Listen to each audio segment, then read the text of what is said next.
Here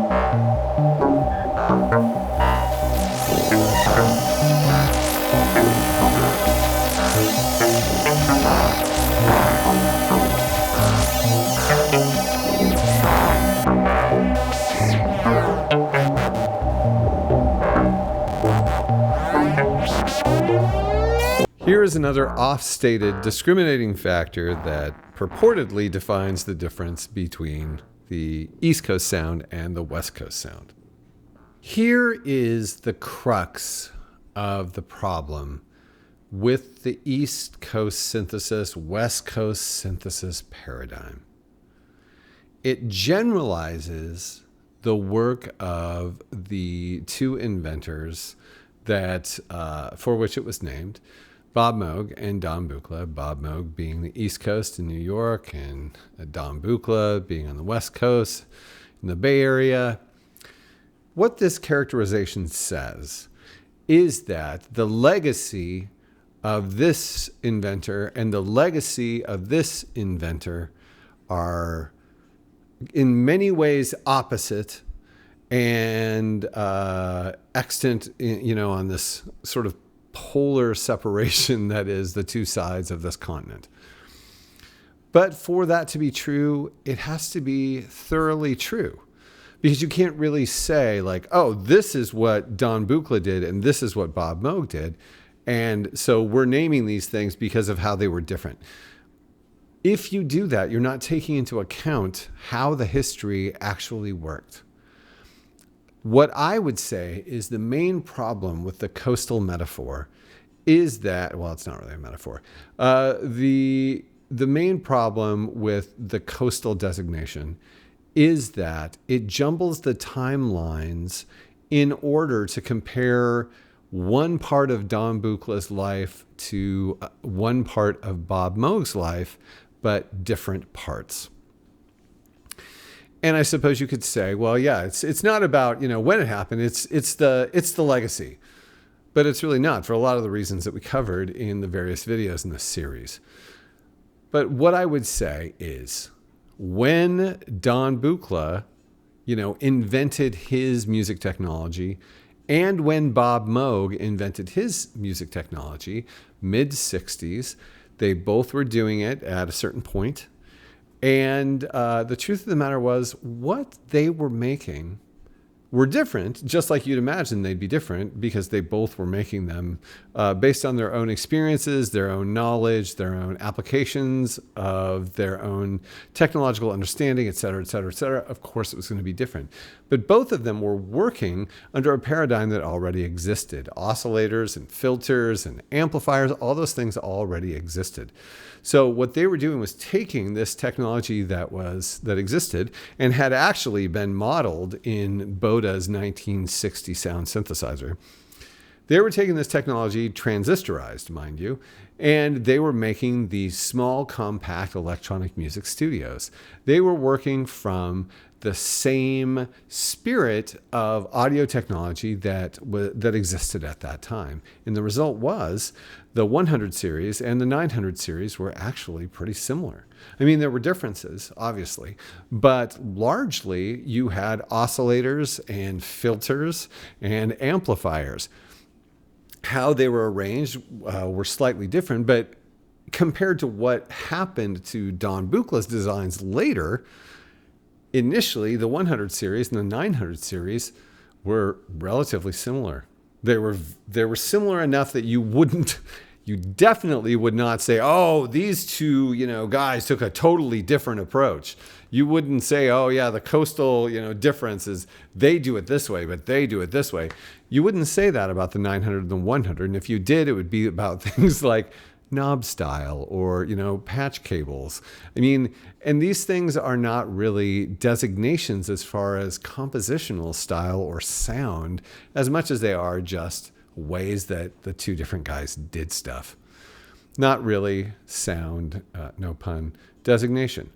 Now, of course, you undoubtedly know that Bob Moog sold R.A. Moog in 1971 and was no longer in charge of it for the 70s. In the 70s, Bob Moog was in some ways kind of a figurehead and ended up being kind of exiled by the CEO of Moog Music, Bill Wytena. Moog was not the driving force behind Moog in the 70s at all. In fact, he left in 1977. So Moog was no longer in the game. And even the reproduction of Bob's modular design in 1974 with the Moog Music versions of the modular, Bob worked a bit on the power, and that was it. The rest of it was, well, he had actually done the more stable oscillator was something that he had worked on previously before this new rehash of the Moog modular was done in 1974. But anyway, so in the 70s, Bob Moog was doing other things. He was working for this company and he was doing some side things. Anyway, he was not out there doing his thing like Don Buchla was. Don Buchla, and I think due to his experience with Columbia in the late 60s, decided in the 1970s he was going to make his modular again, and this time better.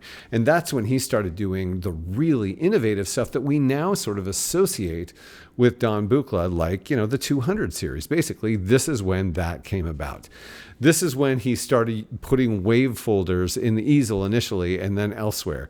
This is when he started really focusing on the low pass gate and a variety of other Buchla innovations that are really iconic in Buchla design happened in the 70s.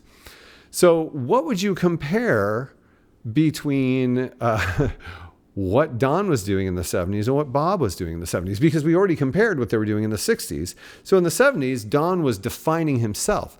But you can't really say, well, what defines Buchla from Moog is what Don did in the 70s compared against what Bob did in the 60s when Don was doing the same thing as Bob. It doesn't make a lot of sense. I mean, certainly you can celebrate the unique directions that Don Buchla took, but comparing them and saying, well, Moog did this and Buchla did this isn't fair if you have to jump between decades to get different things. And certainly there are all kinds of innovations that Bob Moog later did during the, for example, 90s when Don was not doing as much as Bob was. So it's like, well, then how do you compare then? I mean, how's the Moger-Foger fit into this, and the, MTS and the various other things that Bob got into later on? Then, of course, by the time we get to the 2000s, things got really weird because Bob brought back a keyboard synthesizer with his company, Big Briar, that he was able to rename. Well, he was able to name Moog Music. So that was weird. And then Don comes back with the 200E a couple of years later, and you have really, really different things. And then, of course, you could say, okay, let's compare these two guys in the 2000s, where Bob had a, popular music synthesizer company, keyboard-based whatever, and Don was making the 200E, which was vaguely like the 200 series, but with a component of the digital element and presets. So yeah, in the 2000s, you could compare Bob and Don and come away with something that was more like the East Coast, West Coast sort of paradigm. But at that point, Bob wasn't in the East Coast. He was in North Carolina. I mean, I guess, and not in a coastal region. Does that count? How does Asheville fit into all of this? Anyway, and so I know there are people out there right now who are saying, oh my gosh, you're just making it too specific. And it's true, I am.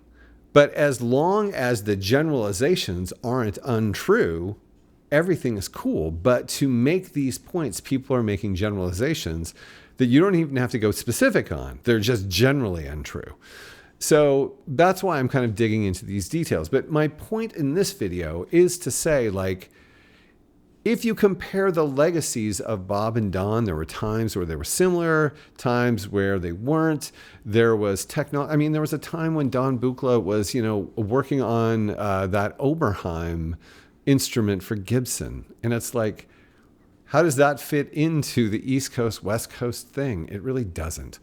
And that's why, as far as history goes, making this comparison like, oh, this is what they did on the East Coast and this is what they did on the West Coast, it's just not accurate. It doesn't align with what was historically happening. And the details that seem to suggest these differences, as I've demonstrated in these previous videos, they don't line up either. These paradigms are inaccurate, at least as far as history goes. Maybe not as much as far as legacy goes, which is fine, except, what are you going to say when someone says, well, what are the differences between East Coast and West Coast? Really, your most honest answer's got to be, well, East Coast was Bob Moog and West Coast was Don Buchla. And that's 100% accurate. And all of the things that those two guys did over their lives, their legacies, you could definitely say, well, Don had these things that he did and Bob had these things that he did. But that's not how this whole thing is framed. This thing is framed in this compare and contrast or just contrast paradigm where assertions are made that are inaccurate.